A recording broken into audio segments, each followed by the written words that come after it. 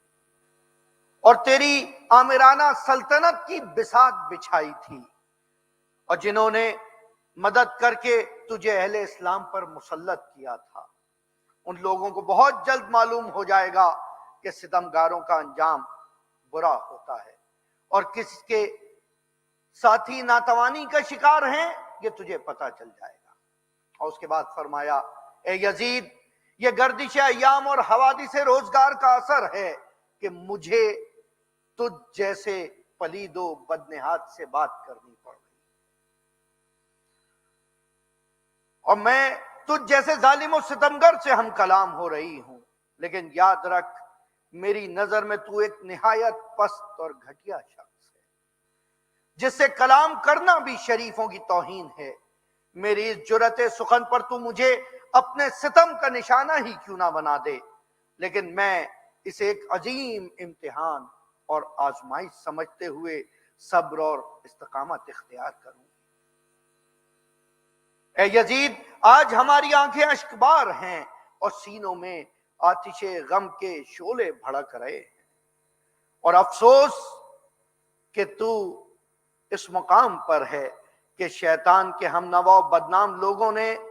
رحمان کے سپاہیوں اور پاک باز لوگوں کو تہہ تیغ کر ڈالا، اور ابھی تک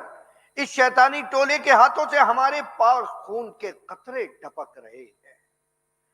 ان کے ناپاک دہن ہمارا گوشت چبانے میں مصروف ہیں، اور صحرا کے بھیڑیے ان پاک باز شہیدوں کی مظلوم لاشوں کے ارد گرد گھوم رہے ہیں، اور جنگل کے نجس درندے ان پاکیزہ جسموں کی بے حرمتی کر رہے ہیں۔ اے یزید، اگر آج تو ہماری مظلومیت پر خوش ہو رہا ہے اور اسے اپنے دل کی تسکین کا باعث سمجھ رہا ہے، تو یاد رکھ جب قیامت کے دن اپنی بد کرداری کی سزا پائے گا تو اس کا برداشت کرنا تیرے بس سے باہر ہو جائے گا۔ خدا عادل ہے اور وہ اپنے بندوں پر ظلم نہیں کرتا۔ ہم اپنی مظلومیت اپنے خدا کے سامنے پیش کرتے ہیں اور ہر حال میں اسی کی عنایت اور عدل و انصاف پہ ہمارا بھروسہ ہے۔ اے یزید، تو جتنا چاہے مکر و فریب کر لے اور بھرپور کوشش کر کے دیکھ لے، مگر تجھے معلوم ہونا چاہیے کہ تو نہ ہماری یاد لوگوں کے دلوں سے مٹا سکتا ہے اور نہ ہی وحی الہی کے پاکیزہ آثار کو محو کر سکتا ہے۔ تو یہ خیال خام اپنے دل سے نکال دے کہ ظاہر سازی کے ذریعے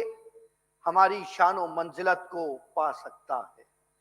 تو نے جس گھناؤنے جرم کا ارتکاب کیا ہے اس کا بدنما داغ اپنے دامن سے تو کبھی نہیں دھو پائے گا۔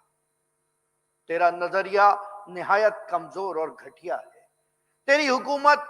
گنتی کے چند دن کی باقی رہ گئی، تیرے سب ساتھی تیرا ساتھ چھوڑ جائیں گے، تیرے پاس اس دن حسرت و پشیمانی و پریشانی کے سوا کچھ نہیں بچے گا۔ جب منادی ندا کرے گا کہ ظالم و ستمگر لوگوں کے لیے خدا کی لعنت ہے، ہم خدا قدوس کی بارگاہ میں سپاس گزار ہیں کہ ہمارے خاندان کے پہلے فرد محمد مصطفیٰ صلی اللہ علیہ وآلہ وسلم کو سعادت و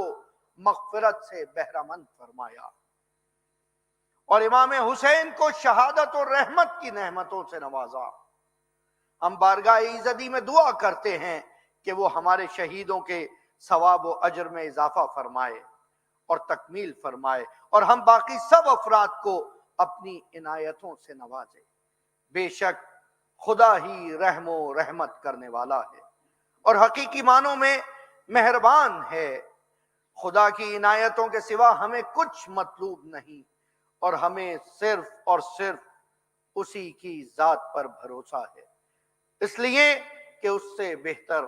کوئی سہارا نہیں۔ وَلَعْنَةُ اللَّهِ عَلَى الْقَوْمِ الظَّالِمِينَ۔ یہ وہ عظیم خطاب جناب زینب کا کہ جس کے اندر نہ صرف اپنی مقام و منزلت کا اظہار ہے، اس کے جرم کا علل اعلان اس کے سامنے کھڑے ہو کر اعلان کیا جا رہا ہے، اور یہ سب کچھ کرنے والی بی بی گھر سے تیاری کر کے نہیں آ رہی ہے۔ ابھی تک یہ پتھر کھا رہی تھی، سامنے خون ٹپکتا ہوا بھائی کا سر موجود ہے، اطراف میں ساری وہ بیویاں موجود ہیں جو انہی کے دامن کو پکڑے ہوئے رحم طلب کر رہی ہیں۔ ابھی کچھ دیر پہلے اسی دربار میں بی بی سکینہ کے کنیزی میں طلب کرنے کا واقعہ گزرا ہے۔ ایک عورت ہونے کے ناطے ان حالات میں اس طرح کی گفتگو کرنا، اور پھر تمام خطبہ آپ دیکھ لیجئے، جذبات اس کے اندر نہیں ہیں، ایک ایک لفظ تلا ہوا، ایک ایک جملہ نپا ہوا ہے۔ آیات قرآنی کا بار بار ریفرنس و حوالہ یہ بتا رہا ہے کہ ہم آج بھی وارثان قرآن ہیں۔ تو نے حسین کو مار دیا، لیکن قرآن اور پیغام حسین زندہ ہے۔ یہی وجہ ہے کہ اس عظیم بیوی کا لقب شریکۃ الحسین ہے۔ خداوند تعالی ہمیں توفیق دے کہ ہم اس طرح اس مرحلے تک اپنے پروردگار پہ توکل و استقامت پہ یقین رکھ سکیں، اور ظلم و استبداد کے سامنے اس طریقے سے کھڑے ہو سکیں، اور روز محشر اپنے رسول اکرم محمد مصطفیٰ صلی اللہ علیہ وآلہ وسلم اور ان کی آل کو اپنا چہرہ سرخرو دکھا سکیں۔ اللہم صلی علی محمد وآل محمد وعجل فرجہ۔